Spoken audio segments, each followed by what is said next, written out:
Hello, folks. Thanks for waiting. We're going to do a little bit of Hebrew in just a moment. And we're going to begin with the section that comes after the Baruch Hu. Last week we studied the Baruch Hu. And allow me one moment, please.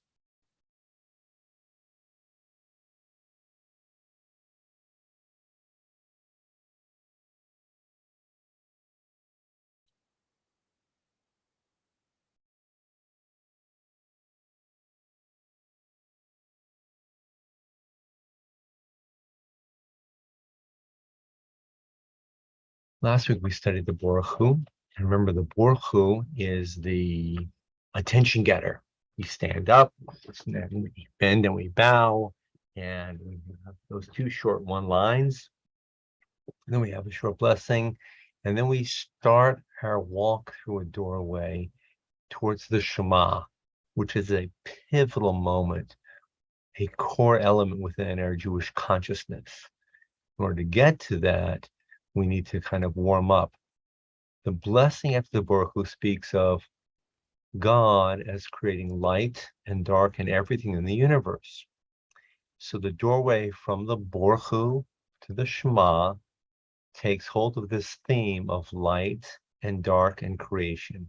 And now you see here a little paragraph, or passage, I should say, known as the Et Shem Ha'el, which is very famous, and it's found in many, well, it's found in all traditional Siddurim, but it's usually found as a little separated paragraph. It's very easy to find Et Shem Ha'el after the Baruch Hu. I have no way of knowing which prayer book you'll be using. So I'm pointing out Et Shem Ha'el because you will easily find Et Shem Ha'el. Et Shem Ha'el means the name of God. So this paragraph usually stands alone and it is visually present and obvious, even if you're in a variety of different prayer books. It's usually set a little bit apart, and it's a little bit between the Baruch Hu and the Shema. You might say halfway towards the Shema. I'm tempted to start with V'chulam potchim et pihem, but you don't always find that easily in a Siddur. You almost always find Et Shem Ha'el very easily in the Siddur. So for the purpose of the practicing reading Hebrew, we'll start with line 3 and 4 and 5, but I want to focus on teaching the Et Shem. So just enlarge this a bit. V'chulam potchim et pihem bik dusha uvtahara b'shira uvzimra umevarchim umeshabchim umfa'arim uma'aritzim umakdishim umamlichim. This little paragraph is talking about angels in a poetic and visionary way, calling out to God, V'chulam potchim et pihem, and all of them are opening their mouths, bikdusha uv'tahara, with holiness and purity, b'shira uv'zimra, with song and with melody, umevarchim, and they are blessing, umeshabachim, and they are praising, umfa'arim, and they are adorning, umaritzim, and they are adorning, umatishim, and they are declaring in holiness, umamlichim, and they are viewing God as King, Melech. And that's the intro to the Et Shem stanza. Line 6. Et Shem Ha'el, HaMelech HaGadol, HaGibor V'Hanora, Kadosh Hu. Reviewing 6. Et Shem Ha'el, HaMelech HaGadol, HaGibor V'Hanora, Kadosh Hu, which means the name of God, the great King, the great sovereign, the powerful one, the one of awe. Kadosh Hu, holy is this one. V'chulam Mekablim Alehem Ol Malchut Shamayim Zeh Mizeh. And all of them accept upon themselves the yoke of the sovereignty of heaven itself. Again, speaking poetically about angels, and God is the sovereign of the angelic host. Line 7.